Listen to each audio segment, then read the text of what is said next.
Hello there everyone and welcome back to the GSL-English Podcast.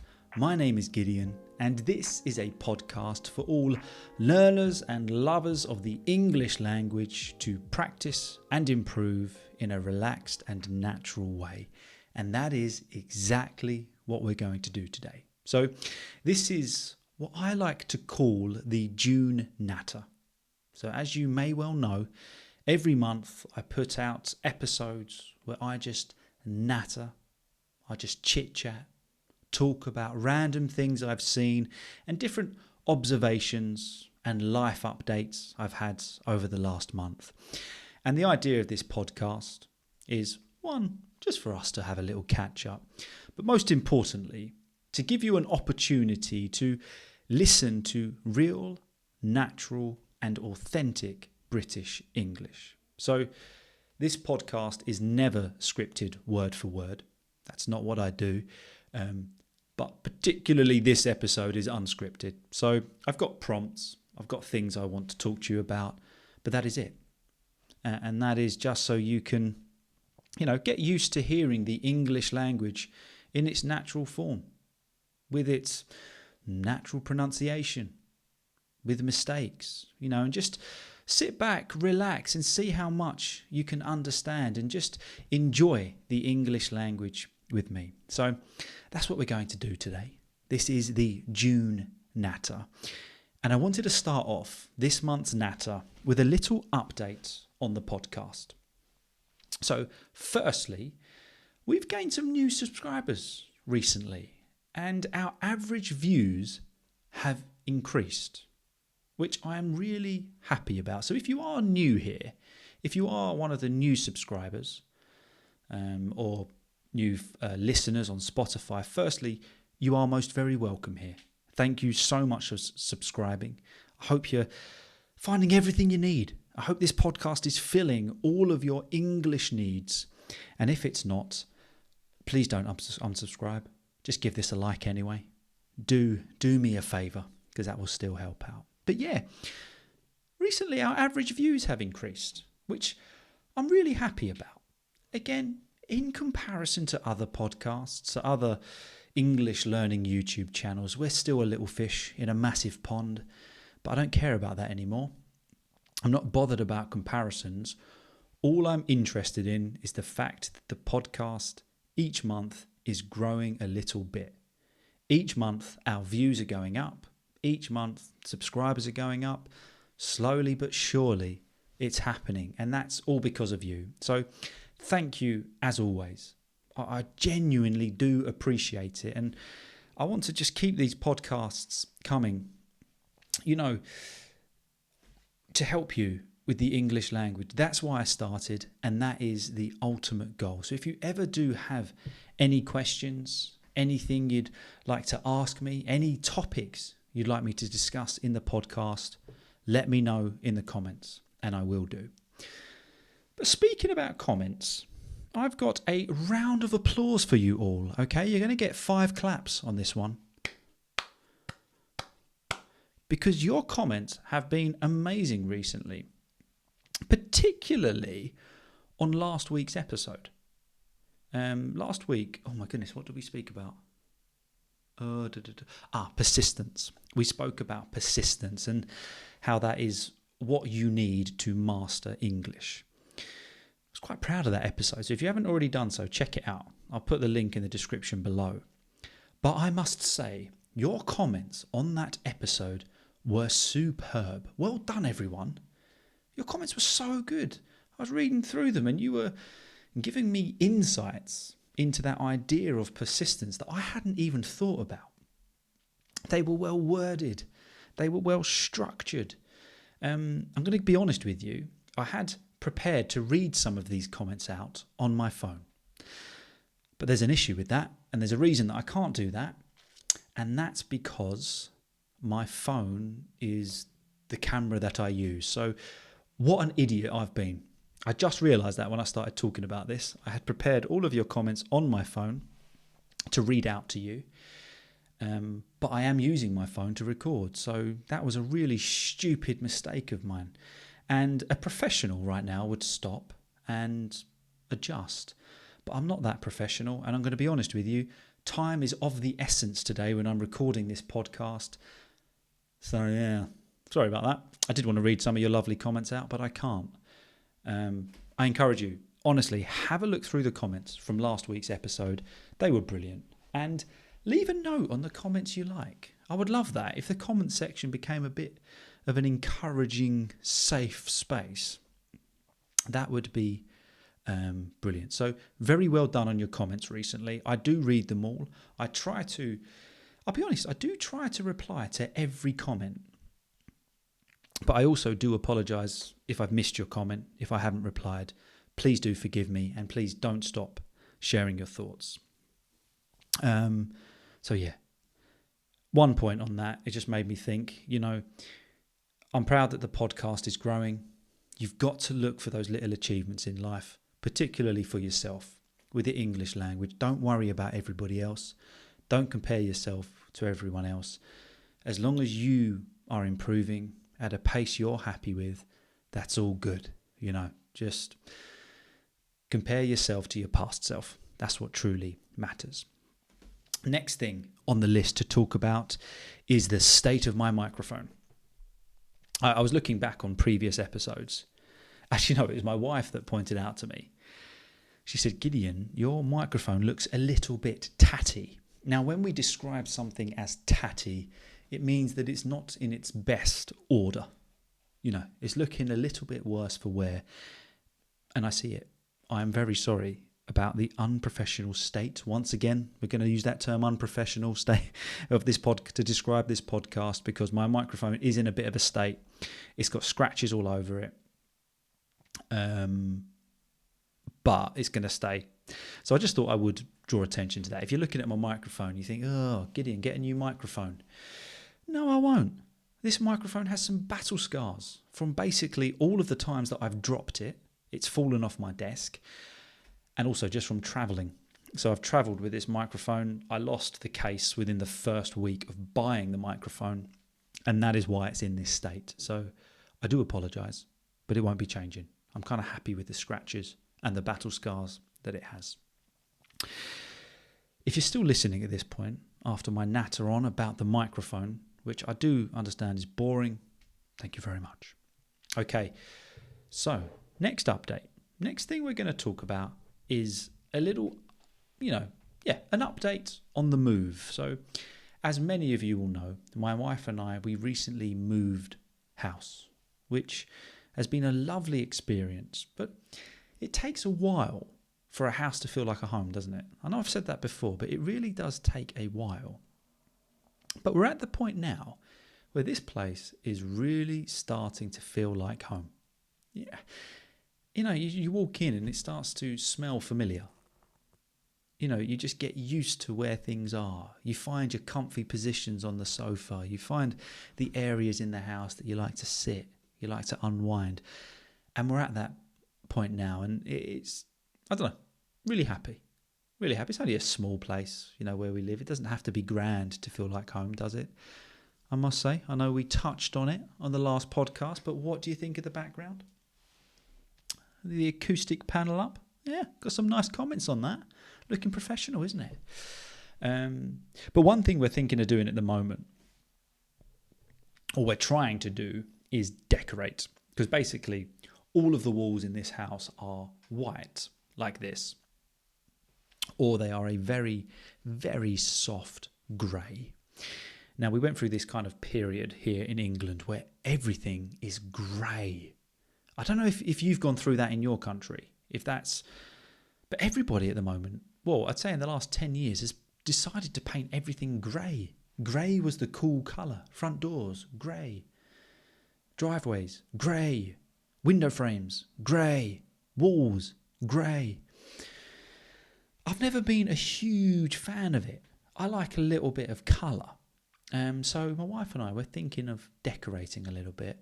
But my goodness, is it difficult to decide on a colour? So we've had a lot of trips to our local DIY stores. And basically the very common DIY stores you get here in England is you've got B&Q, very famous one, got Home Base, you've got Wix, and just other suppliers like that. And they do all your kind of your household DIY needs, paint, screws, wood, everything you need to get those DIY jobs done. Oh my goodness, we have spent so much time looking at colours for a home. And then I find myself looking at colours and my wife will go, oh, what do you think of these two? I'll be honest with you, they look identical to me.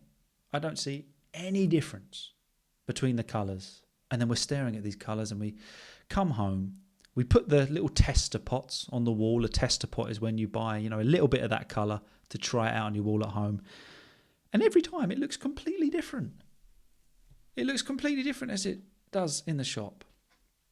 So what we said we're going to do is just kind of knuckle it down, narrow it down to one room and finish that room. And then we're going to move on to the next.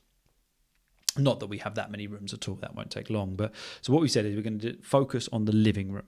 So the living room is where we spend most of our time. That's where we relax in an evening, where we watch TV. So we're focusing on that room at the moment. And the wall is just covered in tester paints. It looks like a pack of Skittles on the wall.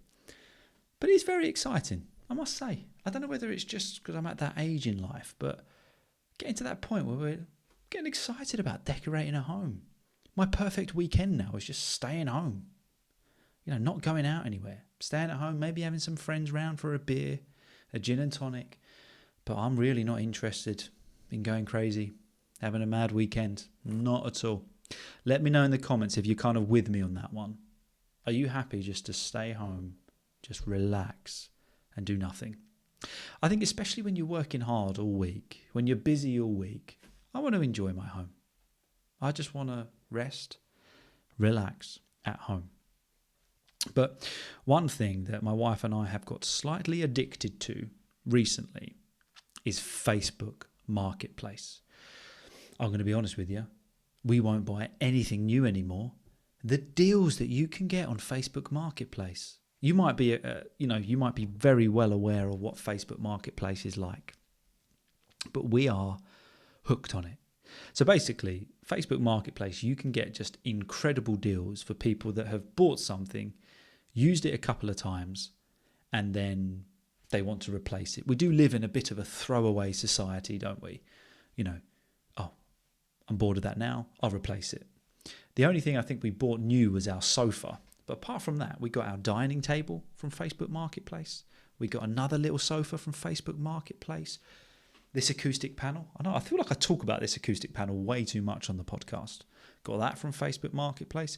And you get it for under half the price. And it's amazing. The things you can buy, the way you can kit a house out on Facebook Marketplace is absolutely brilliant. But there is a problem with it. There is a problem that once you start on Facebook Marketplace, you end up checking your phone way too much. Because basically, the good deals that come on to the marketplace are gone like that. They're gone instantly. So my wife and I, because we're currently looking for like wardrobes and things like that, and rather than going to IKEA and spending a ridiculous amount of money on new wardrobes, we are more than happy to save half the money and buy them second hand. But the issue is anything that's worth having, anything that's a good deal goes immediately. So you kind of get in this habit of always checking Facebook Marketplace. And it's raised a little bit of an issue with myself. And that is that I am checking my phone way too much. I don't know, it just hit me recently that I think I need to build a bit more of a healthier relationship with my phone, because I've noticed that I've had this habit for a long time. Maybe you can relate. Maybe you've got this habit as well, where what do you do when you're not doing anything? I don't know, let's imagine that you go out for a coffee with your partner or a friend. They go to the toilet. You're sitting on your own with your pumpkin spice latte or whatever it is. What do? You whip your phone out. You check your phone. You're waiting for a bus. What do? Get your phone out. Check your phone. You're waiting for the kettle to boil in the morning, making your cup of tea. What do? You check your phone. And I just I want to stop that. I want to stop my natural default answer to not doing anything, to be checking my phone. I want to get more in the habit, of just looking around, taking in the atmosphere, just enjoying life, people watching, rather than just always staring at a screen. And I looked at, why do I do that? So why do I get in the habit of just looking at my phone? So I said to ChatGPT, why do I look at my phone so much? Why do I look at my phone when I don't have anything else to do? And this is the answer that it gave. Looking at your phone when you're not doing anything is often a habitual behavior shaped by psychology, technology design. So that's interesting. Technology is designed that way, and environment. Here's a breakdown of why this happens. Okay. Habit and dopamine. The first point it raised is that our brains crave stimulation. When you crave something, you need it. You want it. You have to have it. I crave chocolate in an evening. I need it. I want it. I have to have it. When you're idle, so when you're not doing anything, it reaches for something easy and rewarding. Isn't that true? That's what social media is designed to do, isn't it? Just stimulation, quick. Poof. There you go. Don't know what English that was, but I think you got it. Smartphones offer quick dopamine hits, notifications, news, messages, social media. And over time, checking your phone becomes habitual, not purposeful.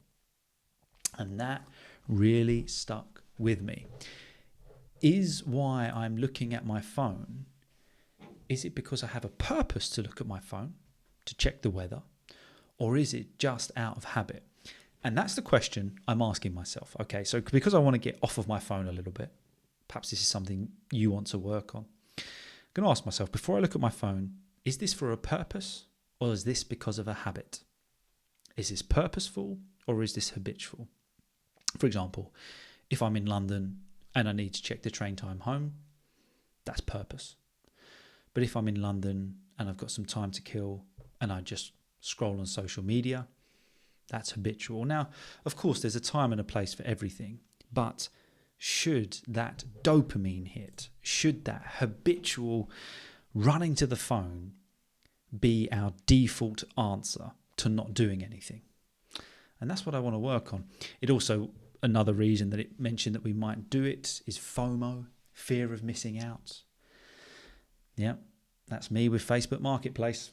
Fear of missing out on a fantastic deal on a new set of wardrobes. Some might say that I need to get a life. This is an interesting reason it gave as to why our default answer is to check our phone, is avoidance of boredom or discomfort. Have you ever tried just standing there without looking at your phone? I think because we are so used to it, because that phone has become our little comfort, we almost feel uncomfortable. We almost feel awkward. We feel like everybody's looking at us, which that's a mad way of thinking, isn't it?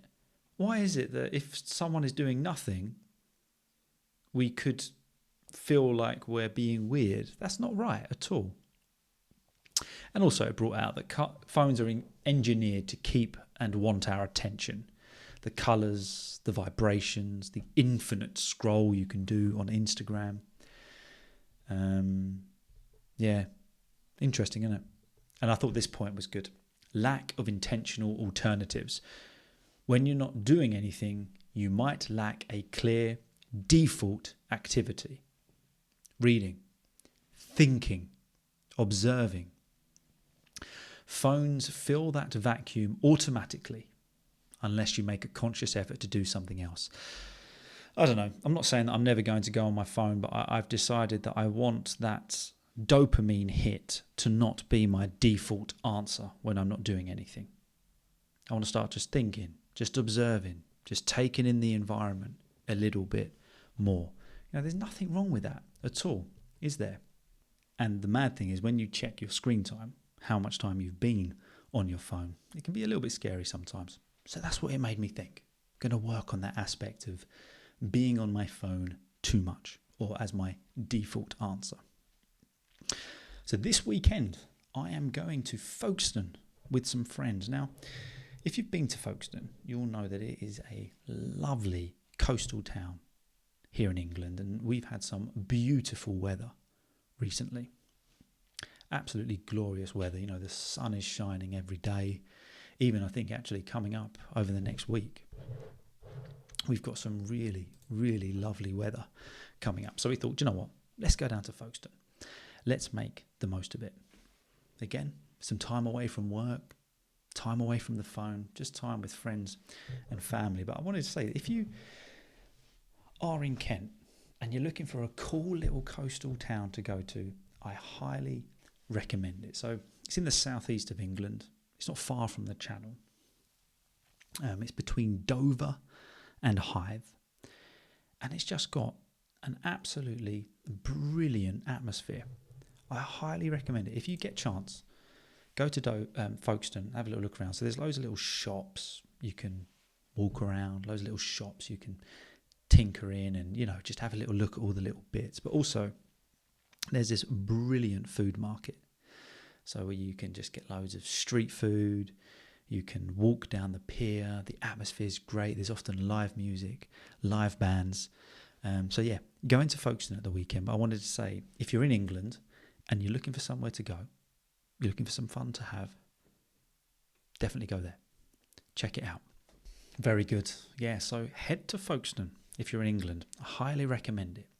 Now, just to kind of start wrapping things up, many of you have asked recently whether I'm taking on any new private students, or I've had emails saying, I'd like to have lessons with you. Is that a possibility?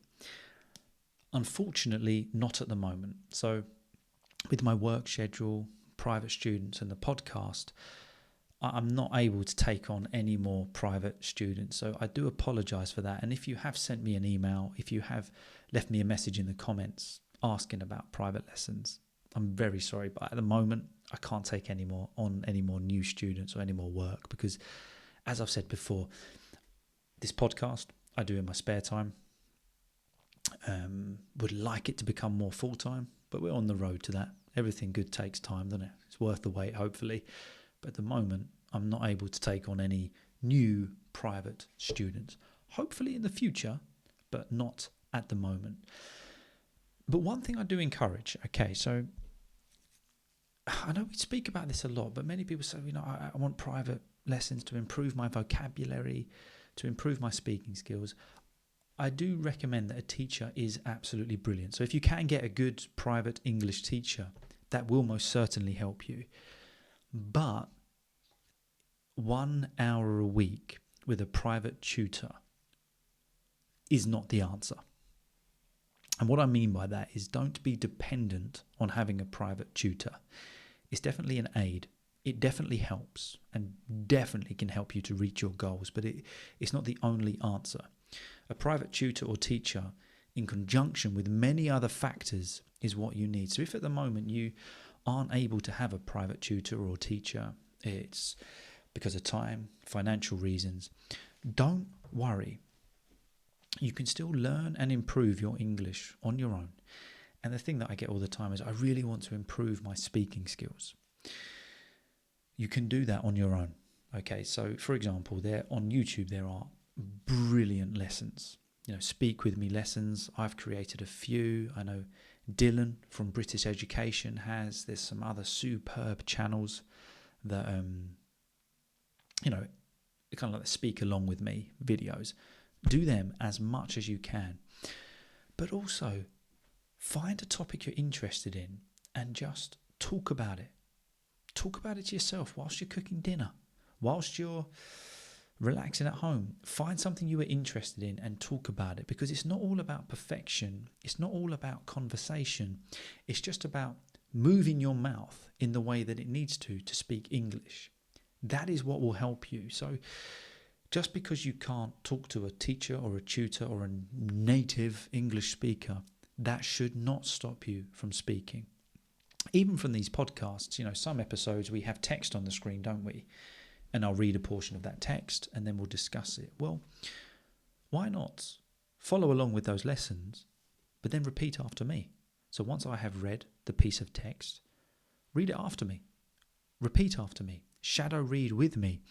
Just get speaking out loud and do that no matter what. That is not dependent on someone else. You can do it. And the second question that I get asked all the time is, how can I improve my vocabulary? This is an interesting one, because the idea of learning vocabulary is to have more tools to express our emotions, to talk about how we feel, to communicate. So what we want to do when we learn vocabulary is learn words that we are actually going to use. Learning new vocabulary isn't about learning the most advanced, odd words that are part of the English language, but they're not what native speakers use. We want to find tools, find kind of what we can use to express ourselves as clearly as possible. And through these podcasts, through watching TV, through reading, you can do that. But you've got to put yourself in front of new words and just not ignore them. So, for example, if you're reading along with me on a study episode and there's a new word, I might dive into it a bit, but don't be dependent on me. Do your own research on it. Or perhaps there's a word that I miss, rather than just thinking, oh, he didn't go through that word, I don't know what that word means. Go through it on your own. Do the research, put the time in. And the reason I say that is because when you put in that effort, when you put in that procedure to learn a new word, to go through the process of finding out what that word means, using it in context, you're much more likely to remember it than me just saying it. So when we are presented with new vocabulary, that is the first step. Even if, like on this podcast, we go through definitions and examples, that's the first step. The second step is to use it, to do more research on it. And the third step is repetition. Now, keep practicing that word. Use it in context. That's how we learn new vocabulary. So being presented with these new words, hearing them or reading them, that's the first step. But you've got to act on that. You've got to put in the effort going forth. So that's what I would recommend. If you want to learn new vocabulary, be active with it. Get involved with it. Study it. Analyze it. We're not talking about 100 words every day or in a week. 1 word a day. 2 words a week. Really doesn't matter. Just do what you need to do, or what you can do within your circumstances, within whatever your time allows. But put the effort in with vocabulary. Work with it. And when you do that, you're much more likely to remember it. But yeah. And always remember, why is it you are learning a language? Why is it you are learning English? Why is it you've got to this point now and you want to keep on improving? And focus on that reason, because that's the ultimate goal. It's communication, isn't it? Whatever language we are learning, for whatever reason, it is communication, whether that's because of work, whether that's because of study, whether that's because of a relationship, because of friends, because we want to travel. That is the ultimate goal with learning a language. It is communication. And I think sometimes we can get lost in the details of a language. We can get lost in sentence structure, get lost within grammar, we get lost within vocabulary. And once we do that, it becomes overwhelming. But what I encourage you to do, if you're at that point, take a step back and look at the ultimate goal. It is to communicate, and to communicate fluently and freely. That is what we want with a language. And to do that, we need vocabulary and we need confidence. And, I work with so many people where they have a brilliant vocabulary, but they haven't got the confidence to use it. They haven't got the confidence to have conversations, to throw themselves into situations. And that's what really matters. So if your vocabulary is not the best, keep working at it, but don't worry so much. Be confident to have conversations no matter what your level is, because those conversations are what will help you to improve. They are what will help you get to the next level, so to speak. So yeah, just a few thoughts in this week's Natter. I hope you have a good week ahead. As I say, here in England, we've got some glorious weather coming. In the next couple of weeks, we've got some friends visiting us from America, which I'm very much looking forward to. So I'll keep you posted on that.